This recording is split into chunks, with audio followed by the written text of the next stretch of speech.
La Green Economy del Veneto fa sistema nel segno dell'Open Innovation, un innovativo concetto fondato sulla collaborazione tra ricerca e imprese presentato al campus scientifico di Ca' Foscari in un convegno dal titolo Il Green si fa industria. A testimoniare questo modello di sviluppo il consorzio Prometea Green Machine, rete di 15 imprese del nord-est, che hanno fuso i propri know-how per creare innovazione nel campo delle tecnologie green.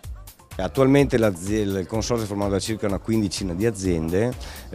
abbiamo un fatturato consolidato assieme di circa 1 miliardo di euro, abbiamo circa 1 migliaio e qualcosa di dipendenti. L'idea di metterci assieme era quella di poter avere più forza, di sviluppare idee e avere quindi anche supporti sia finanziari ma soprattutto di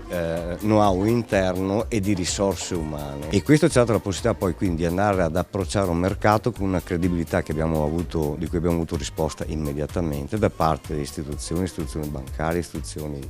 amministrative e del mercato in sé. Un modello, quello targato Prometea, che attraverso un approccio multidisciplinare favorisce lo sviluppo di tecnologie innovative seguendone l'intero percorso, dall'idea al brevetto alla prototipazione fino all'industrializzazione. È il caso ad esempio dei pannelli fotovoltaici nati dalla collaborazione tra Energica, azienda trevigiana specializzata nel settore rinnovabili, e Isocaf, realtà padovana che da oltre 40 anni realizza sistemi impermeabilizzanti per le coperture. La collaborazione tra le due imprese ha affrontato la creazione di un prototipo che sarà messo in produzione da una multinazionale taiwanese con un investimento di 100 milioni di dollari. La collaborazione con le ditte che abbiamo incontrato all'interno di questo consorzio ci ha permesso di sviluppare un prodotto innovativo, ovvero l'accoppiamento tra le membrane che noi andiamo a posare sulle coperture con dei pannelli fotovoltaici innovativi a tecnologia CIGS commercializzati dall'Energica. Questo ci ha permesso appunto di proporre nel nostro settore un prodotto innovativo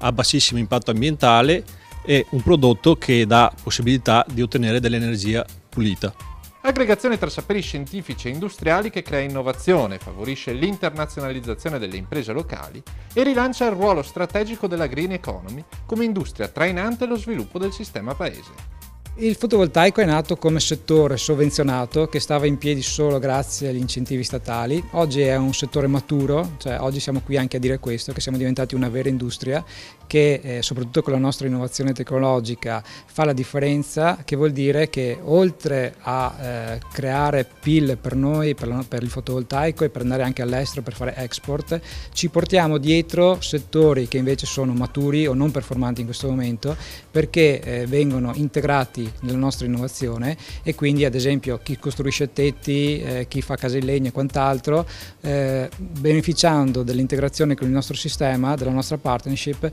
può avere quel valore aggiunto, quel qualcosa in più per cui fa la differenza non solo sul mercato italiano ma anche sui mercati internazionali.